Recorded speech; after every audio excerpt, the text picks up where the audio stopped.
આજે જે ઇફકોની ચૂંટણીની અંદર જે મેન્ડેટ વિરુદ્ધ મતદાન કર્યું અને મેન્ડેટ વિરુદ્ધ ચૂંટાણા એની સામેની મારી પ્રેસ કોન્ફરન્સ છે।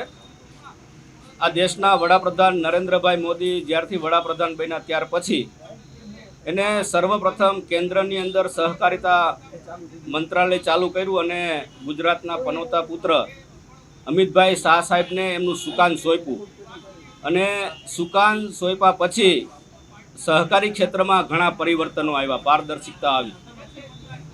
જ્યારથી ગુજરાત પ્રદેશ ભાજપના પ્રમુખ CR પાટીલ સાહેબ બન્યા ત્યારથી જે સહકારી ક્ષેત્રની અંદર કોંગ્રેસ ભાજપનું ઈલું ચાલતું હતું એની સામે માનનીય પાટીલ સાહેબે મેન્ડેટ પ્રથા ચાલુ કરાવી, એમને હું અભિનંદન આપું છું।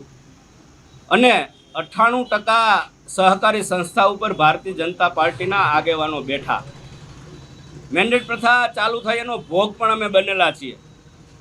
આપ જાણો છો એમ રાજકોટ લોધિકા ખરીદ વેચાણ સંઘની ચૂંટણીમાં ચેરમેન વાઇસ ચેરમેનની ચૂંટણીમાં પાર્ટીએ સેન્સ લીધી, એમાં બહુમતી સભ્યો પણ અમારી સાથે હતા અને જે નામ સૂચવ્યું હતું એ નામ ન આવ્યું। જ્યારે મિટિંગ ચાલુ થઈ ત્યારે બીજા લોકોની કોંગ્રેસમાંથી આવેલા નરેન્દ્રસિંહ જાડેજાનું નામ આવ્યું અને અમે હસતા મોઢે સ્વીકારી, અમે મેન્ડેટનો અનાદર ન કર્યો, કારણ કે અમે પાયાના કાર્યકર્તાઓ છો અને પંચનિષ્ઠા અમારા દિલમાં છે।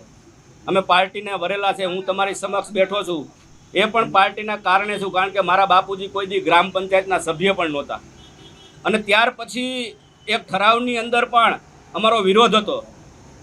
રાજકોટ લોધિકા સંઘની અંદર ઠરાવની અંદર પણ વિરોધ હતો। અમારી મિટિંગ ચાલુ થઈ, જિલ્લા ભાજપના પ્રમુખ અલ્પેશભાઈ ઢોલરિયાએ મિટિંગની અંદર આવ્યા, અમે લેખિતમાં આપ્યું કે આટલા ઠરાવમાં અમારો વાંધો છે અને મિટિંગ પૂરી થઈ એટલે અમે અલ્પેશભાઈ ઢોલરિયાને એવું કીધું કે અમે નીકળી છીએ, એટલે અલ્પેશભાઈ ઢોલરિયાએ એવું કીધું કાંઈ વાંધો નહીં। અને અમે જેવા નીકળ્યા એવા 11:58 મારા વોટ્સઅપની અંદર એક મેસેજ આવે છે કે તમારો વ્હીપ છે અને તમે વ્હીપનો અનાદર કર્યો। જો એ વ્હીપ અમને ચાલુ મિટિંગે આપવામાં આવ્યો હોત તો અમે એનો અનાદર ન કરત અને મારી ઉપર પગલાં લીધા। હું તાલુકા ભાજપનો પ્રમુખ હતો અને મને ફરજ મુક્ત કર્યો અને ત્યાર પછી અમને શિસ્તભંગની નોટિસ આપવામાં આવી। મિત્રો, હમણાં જ ઇફકોની ચૂંટણી ગઈ, આવડી મોટી 60,000 કરોડનું ટર્નઓવર ધરાવતી ઇફકોની ચૂંટણી, એમાં બિપિનભાઈ ગોતાને પાર્ટીએ મેન્ડેટ આપ્યો। મેન્ડેટ આપ્યા પછી એને હરાવવાની અંદર આખા ગુજરાતની અંદર સહકારી ક્ષેત્રના માનધાતાઓએ જોર લગાડ્યું અને બિપિનભાઈને હરાવ્યા। એ બિપિનભાઈની હાર નથી, એ ભારતીય જનતા પાર્ટીની હાર છે એવું હું માનું છું। આપણી માનની હાર થાય ત્યારે કોઈ મૂંગું ન બેસી શકે અને ત્યારે હું એવું માનું છું, પાટીલ સાહેબને પણ કહેવા માનું છું કે 113 મત જીતેલા ઉમેદવારને મળ્યા છે, તો એ જીતેલા ઉમેદવાર જે 113 લોકો છે આઈડેન્ટિફાઈ થાય, એમની સામે મારી ઉપર જેવા પગલાં લેવામાં આવ્યા હતા એવા જ પગલાં લઈએ। હું અહીંયા જિલ્લા ભાજપના પ્રમુખ અલ્પેશભાઈ ઢોલરિયાને પણ કહેવા માગું છું, જે રીતે મારી ઉપર પગલાં લીધા હતા એવી જ રીતે જે રાજકોટ જિલ્લાના મતદારો છે, હોદ્દેદારો છે, એની ઉપર પણ પગલાં લેવામાં આવે। પાટીલ સાહેબે કીધું કે સહકારી ક્ષેત્રની અંદર ઈલું ચાલે છે, આજે પણ ઈલું ચાલે છે। રાજકોટ ડિસ્ટ્રિક્ટ બેંકની અંદર ડાયાભાઈ પીપળિયા એ કોંગ્રેસના આગેવાન છે અને આજે હમણાં રૂપાલા સાહેબની ચૂંટણી ગઈ ત્યારે એમને જોરશોરથી કોંગ્રેસ પાર્ટીનો પ્રચાર કર્યો તો ઈલું છે। મોહમ્મદ પીરજાદા સાહેબ એ પણ કોંગ્રેસના માજી ધારાસભ્ય છે, એ પણ ડિસ્ટ્રિક્ટ બેંકના ડાયરેક્ટર છે અને એ પણ ઈલું કહેવાય। ત્યાર પછી રાજકોટ માર્કેટિંગ યાર્ડના વાઇસ ચેરમેન વસંતભાઈ ગઢિયા જે ડાયાભાઈ પીપળિયાના ખાસ છે, એમને જ્યારે વાઇસ ચેરમેન બનાવ્યા ત્યાર પછી એમને ભારતીય જનતા પાર્ટીનો ખેસ પહેરાવ્યો। એટલે આ બધુંય ઈલું છે। આ ઈલુંને છૂટું કરી પાટીલ સાહેબ એટલે ઘણાને મજા ન આવી હોય। વિના સહકાર નહીં ઉધાર અને સહકારથી સમૃદ્ધિ ઉધી, આ સૂત્ર બદલી ગયું એવું મને લાગે છે કે સહકારથી મારી સમૃદ્ધિ।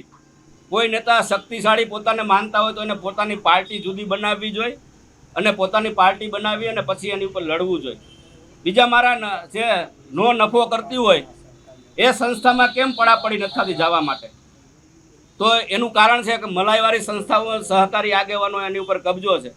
બીજું તમને કહું, માન્ય દિલીપભાઈ સંઘાણી સહકાર મંત્રી હતા, ત્યારે મારી લડાઈ ડેરીના ભ્રષ્ટાચાર સામે હાલતી, ત્યારે અમે દિલીપભાઈ સંઘાણીને સહકાર મંત્રી તરીકે રજૂઆત કરવા ગયા. ત્યારે અમે રજૂઆત કરીને જેવા રાજકોટ ન પહોંચ્યા ત્યારે ડેરીના સંચાલકોને ખબર પડી ગઈ કે આ લોકો અમારી વિરુદ્ધમાં આવી રજૂઆત કરવા ગયા છે અને એના કોઈ પગલાં ન લેવાના. તો આ પણ ઈલું છે. ત્યાર પછી હું હાઈકોર્ટની અંદર ગયો, 3 પિટિશનો કરી અને ત્યારે મને જયેશભાઈ રાદડિયા સાહેબે એમ કીધું કે આ પિટિશન પાછી ખેંચવાની છે. એ પાછી ખેંચી લીધી. પાટીલ સાહેબને મારી બીજી વિનંતી છે કે ગુજરાતની અંદર જે સહકારી સંસ્થાઓ છે એની અંદર જેમ રાલો સંઘની અંદર 3 પ્રતિનિધિઓ મૂકવામાં આવે છે અને મૂક્યા છે અત્યારે, એવું જો નિષ્ઠાવાન કાર્યકર્તા અને પ્રમાણિક કાર્યકર્તાઓને દરેક મોટી સંસ્થા ગુજરાતની સહકારી એમાં ભારતીય જનતા પાર્ટીના સરકારના પ્રતિનિધિ તરીકે જો મૂકવામાં આવે તો જે લોકો ઉંદેડાની જેમ આડાહાવરા જાય છે એનો કેટલું વર આવે છે અને પાર્ટીનું કેટલું માને છે એ બધું દૂધનું દૂધ અને પાણીનું પાણી થઈ જશે. બીજી મારી સરકારને અને પાટીલ સાહેબને વિનંતી છે કે જે સહકારી સંસ્થાઓની અંદર ક્યાંય ભ્રષ્ટાચારની અથવા તો કોઈ કૌભાંડની તપાસો ચાલુ હોય તો એ તપાસો નિષ્પક્ષ રીતે, ન આની બાજુ ન આની બાજુ, નિષ્પક્ષ રીતે એ તપાસો પૂરા કરે તો કેટલાય સહકારી આગેવાનોની નીચે એ રેલો આવે એમ છે. તો આ બધા જ મુદ્દાઓ જ્યારે પાર્ટીને નુકસાન થયું છે તો પાર્ટીને નુકસાન કરવાવાળાને અને પાટીલ સાહેબ આની ઉપર શિસ્ત ભંગના પગલાં લે, જેના હોદ્દા હોય એના છીનવી લે. જેમ હું ભોગ બન્યો છો એવો ભવિષ્યમાં કોઈ ભોગ ન બને અને જે મતદારોએ વિરુદ્ધમાં મતદાન કર્યું છે, પાર્ટીની વિરુદ્ધમાં મતદાન કર્યું છે, એ બધા જ ઉપર શિસ્તભંગના પગલાં કાલથી જ લેવાય. જેમ મારો જ્યારે 5 કલાકનો સમય નહોતો લેવાનો તો આમાંય પણ હવે 5 દિનનો સમય ન લેવાય. હું એવી પાટીલ સાહેબને વિનંતી કરું છું અને પાટીલ સાહેબને ફરીવાર અભિનંદન આપું છું કે તમે જે ઈલું હતું એને તોડવાનું કામ કર્યું છે. હવે વધારે જે ઈલું જે થોડું ઘણું બચ્યું છે એને પણ તોડવાનું કામ કરો ઈલું, એવી મારી વિનંતી છે. જે ત્યાંના હોદ્દેદારો છે, જ્યાં બેઠેલાઓ છે, એ ભ્રષ્ટાચાર કરે. જે સંચાલકો હોય તે જે સંચાલકો છે, જે હું આખા ગુજરાત લેવલની, હું કોઈ પર્ટિક્યુલર કોઈ માણસના ફેવરમાં, એટલે ભાજપ કોંગ્રેસીકરણ જે થઈ ગયું છે ને અમુક લોકો આવી ગયા છે એમાં હજી ક્યાંક ભ્રષ્ટાચાર છે.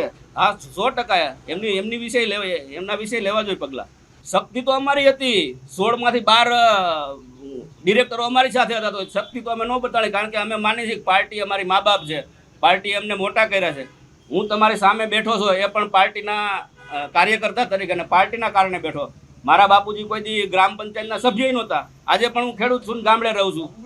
મારી જ્યારે રાજકોટ લોધિકા સંઘની ચૂંટણી ચેરમેન વાઇસ ચેરમેનની પતી ગઈ અને ત્યાર પછી ઠરાવોમાં વિરોધ કરવો એ દરેક ડિરેક્ટરનો અબાધિત અધિકાર હોય છે.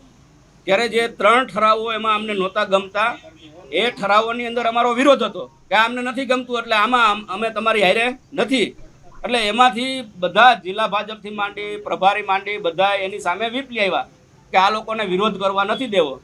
એટલે વિરોધ અમે લેખિતમાં આપ્યો. એટલે મિટિંગ ચાલુ થઈ, મિટિંગ પૂરી થઈ એટલે અમે ત્યારે જિલ્લા ભાજપના પ્રમુખ પણ એ મિટિંગમાં હાજર હતા. એટલે અમે જિલ્લા ભાજપના પ્રમુખને પૂછીને નીકળ્યા કે ભાઈ હવે કાંઈ ન હોય તો અમે નીકળી. એટલે અમે બહુમતી સભ્યો ત્યાંથી નીકળી ગયા અને ત્યાર પછી 10:59 મિનિટે 10:58 મારા વોટ્સઅપમાં મેસેજ આવે છે કે આ વ્હીપ છે અને આ વ્હીપનો અનાદર કર્યો છે, આમાં તમારે અનાદર નહોતો કરવાનો, મને વ્હીપ મોકલો.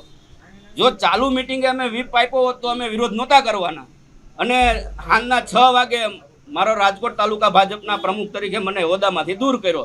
આ પ્રક્રિયા મારી ઉપર થઈ.